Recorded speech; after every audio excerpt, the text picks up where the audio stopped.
Hello guys, good morning to all of you. This is Magiraj here, and now we are going to get discuss about the resistance or carbon resistors via color coding. तो साथियों, हम रंग निर्धारण के आधार पर हम carbon प्रतिरोध की गणना कैसे करते हैं इसके बारे में देखिएगा। ये होता है इसका क्रम, जैसे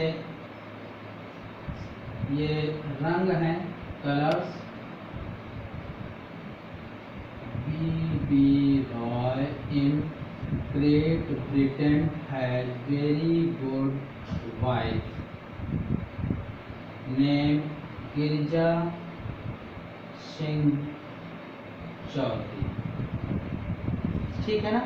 इसका मतलब है black, brown, red, orange, yellow, green, blue, violet, grey, white, gold, silver and colourless.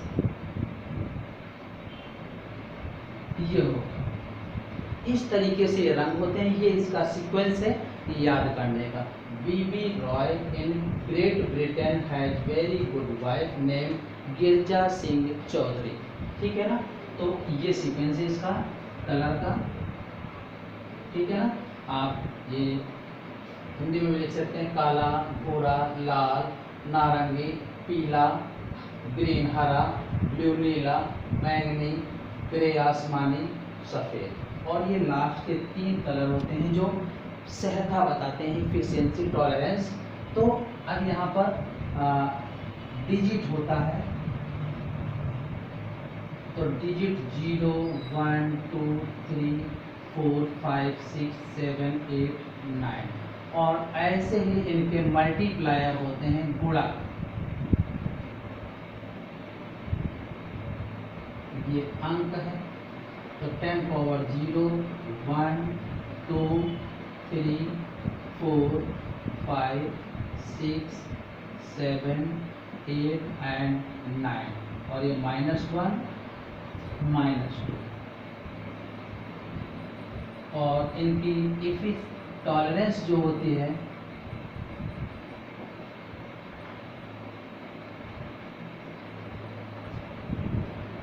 जिसको हम सहता बोलते हैं, परसेंटेज में होती है 5%, 10% एंड 20%। ठीक है ना। ऐसे है। अब इसके अकॉर्डिंग हम कैसे रेजिस्टेंस निकालते हैं, तो देखिएगा, जैसे ये कोई रजिस्टर्स है और ये 3 लाइनें जो कलर्स की होती है ज़्यादा पास होती हैं और चौथी पट्टी जो होती है दूर होती है। तो इस रजिस्टर्स का वैल्यू निकालनी है, कितनी होगी। मान लेते हैं कि ये जैसे हमने ले लिया 24 × 10 पावर 5 ± 10% इतने ओम है, और इससे हमें कलर कोड करना है। तो देखिएगा, पहले 2 डिजिट जो होते हैं, 2 कलर, ये 2 किसके लिए है, रेड के लिए है, 4 किसके लिए है, ऑरेंज के लिए है, सॉरी ब्लैक, ब्राउन और रेड 2 है, और ऑरेंज के लिए 3 है, और येलो के लिए 4 है। तो ये हो जाएगा येलो 10 पावर 5। देखिएगा, 10 पावर 5 ये है ग्रीन के लिए, और ये है 10%, इसका मतलब ये सिल्वर है, चमकीली पट्टी ऐसी होगी। तो इस तरह से हम प्रतिरोध के मान से कलर का डिसाइड कर लेंगे, या ऐसे कुछ भी गिवन हो। मान लेते हैं कि ये 3 है, ये 4 है, ये 10 पावर 6 है, और ऐसे गिवन है 34 × 10 पावर 6 ± 20%, ठीक है ना। तो ये रेजिस्टेंस आ गया। तो अब इसमें जैसे मान लेते हैं, अभी तक तो हमने ऐसे कर लिया, जो वैल्यू दे दे रेजिस्टेंस की और कलर कोड कर लेते थे। अब अगर कलर दे दे, जैसे मान लीजिए कि यहाँ पर दे दिया कि येलो, ऑरेंज, ये हो गया ब्राउन, या और कोई ले लीजिएगा, ग्रे ले लीजिए, और ये हो गया कलरलेस रंग है। तो देखिएगा येलो के लिए पहले दो रंग जो हैं, फर्स्ट टू ये डिजिट बताते हैं, फर्स्ट टू कलर जो है डिजिट है। थर्ड कलर है गुणक है, मल्टीप्लायर है, और फोर्थ कलर जो है वो टॉलरेंस बताता है। ये इसका सीक्वेंस है। तो देखिएगा येलो के लिए हो जाएगा 4, ऑरेंज के लिए हो जाएगा 3, ये दो डिजिट आ गए, इनटू थर्ड वाला है मल्टीप्लायर, और ये है ग्रे, ग्रे कलर के लिए 10 पावर 8 आएगा, प्लस माइनस कलरलेस के लिए टॉलरेंस आएगी 20%। तो इतने ओम आ जाएगा रेजिस्टेंस। तो इस तरीके से हम कार्बन कलर कोड से हम रेजिस्टेंस की वैल्यू सॉल्व कर पाएंगे।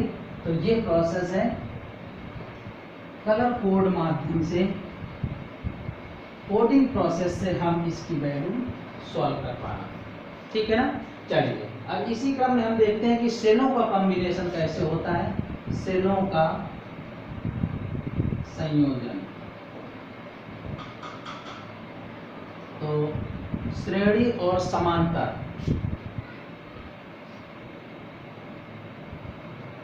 श्रेणी क्रम और समांतर क्रम, सीरीज एंड पैरेलल। तो देखिएगा जब सेल ऐसे लगे हों सीरीज में, ये E1 है, E2 है, ऐसे कितने ही सेल लगे हो सकते हैं। मान लेते हैं n सेल हैं अगर, तो इनका इफेक्टिव E इक्विवेलेंट हो जाएगा E1 plus E2 plus dot dot En, और R इक्विवेलेंट होता है R1 plus R2 plus Rn, जहाँ E विद्युत वाहक बल है, इलेक्ट्रोमोटिव फोर्स, एंड R जो है इंटरनल रेजिस्टेंस है, आंतरिक प्रतिरोध। तो ये हो जाएगा। अगर ये पैरेलल कॉम्बिनेशन में लगे हैं,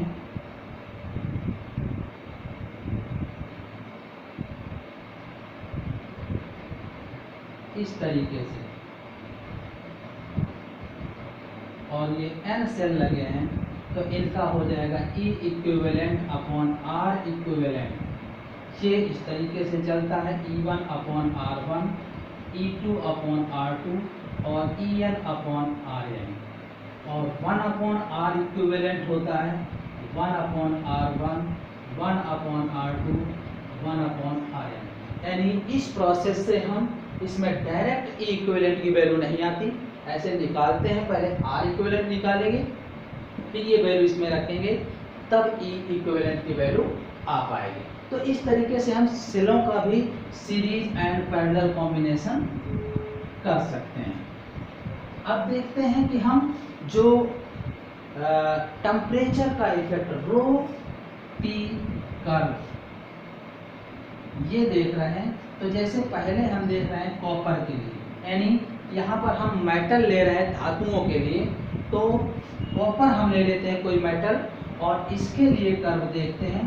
तो रो जो है वो 10⁻⁸ ओम मीटर के मल्टीप्लायर में चलेगी गुणक में, और ये T केल्विन टेम्परेचर में होगा। तो ध्यान दीजिएगा ये आएगा 0, 50, 100, 150 इस तरीके से होगा, 0.2, 0.4, 0.6, और ये इस तरीके का कर्व आता है ऐसे, क्योंकि इन पर कुछ ना कुछ इफेक्ट, जैसे जैसे टेम्परेचर इंक्रीज करता है उसकी रेजिस्टिविटी पर भी चेंजमेंट आएगा, यानी चेंज होगी। तो ये आएगा कॉपर के लिए, यानी मेटल के लिए रो टी कर्व। इसी तरीके से अब हम देखते हैं जैसे एलॉय है, मिश्र धातुओं के लिए है, तो इसमें हमने ले लिया नाइक्रोम। तो इसमें जो रो है वो 10⁻⁶ ओम मीटर के ऑर्डर में चलेगा, 0, 1.1, 1.2, ये 200, 400, 600 ये T केल्विन में है। तो इसका जो कर्व आता है ऐसे आता है, ठीक है ना, ध्यान दीजिएगा। और जो स्पेसिफिक सेमीकंडक्टर होते हैं, स्पेसिफिक सेमीकंडक्टर यानी विशिष्ट अर्धचालक, इनके लिए रो और टी कर्व जो होता है केल्विन में इस तरीके से आता है। तो ध्यान दीजिए कि हमने सारे कर्व निकाल लिए, ठीक है ना, कॉपर के लिए, निक्रोम के लिए एंड स्पेसिफिक सेमीकंडक्टर विशिष्ट अर्धचालकों के लिए भी हमने इसकी वैल्यू सॉल्व कर लिया, जिनके लिए हम ये डिफरेंट कर्व निकाल पाएंगे। और यहीं से अगर हम देखें एक ये PRT, इसको बोलते हैं platinum resistance thermometer, platinum resistance thermometer, जिसे प्लेटिनम प्रतिरोध तापमापी बोलते हैं। इससे हम अगर देखें तो RT = R0 1 + अल्फा T, इस तरह का संबंध होता है। ये 3 डिग्री सेल्सियस पर रेजिस्टेंस है, प्रतिरोध है, ये 0 डिग्री सेल्सियस पर रेजिस्टेंस है, T टेम्परेचर है and alpha coefficient of resistance expansion, प्रतिरोध प्रसार गुणांक है, प्रतिरोध प्रसार गुणांक। इसकी वैल्यू जो होती है 1/273 और यूनिट जो होता है पर डिग्री सेल्सियस, दोनों बातें ध्यान दीजिएगा यहाँ, ये होता है। इससे अगर हम डायरेक्ट फॉर्मूला देखें तो अल्फा का R100 - R0/R0 × 100 ये आता है, और T का मान जब निकालते हैं तो RT - R0/R100 - R0 × 100 ये पर डिग्री सेल्सियस में होता है और ये डिग्री सेल्सियस में होता है। जहाँ R0, R100 और RT ये क्या है, R0 0 डिग्री सेल्सियस पर प्रतिरोध है, रेजिस्टेंस है, R100 100 डिग्री सेल्सियस पर रेजिस्टेंस है, प्रतिरोध है, एंड RT 3 डिग्री सेल्सियस पर रेजिस्टेंस है। और इसकी जो रेंज होती है -200 degree Celsius to +1200 degree Celsius, ये इसकी परिसर होती है, मापन के लिए इसकी परास होती है प्लेटिनम प्रतिरोध तापमापी की, ठीक है ना।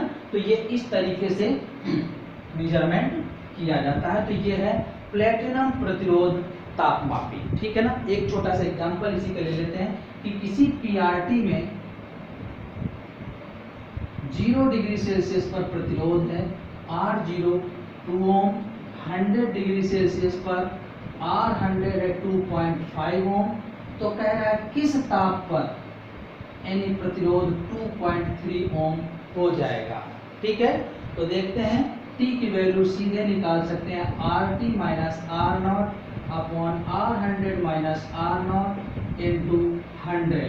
तो 2.5 - 2 2.3 - 2 और जो 2.5 - 2 × 100 हो जाएगा 0.3 × 100/0.5, तो ये आ जाएगा 30/0.5, तो ये 300/5 60 डिग्री सेल्सियस। तो इस तरीके से ये ताप की वैल्यू ठीक 60 डिग्री सेल्सियस आ जाएगी।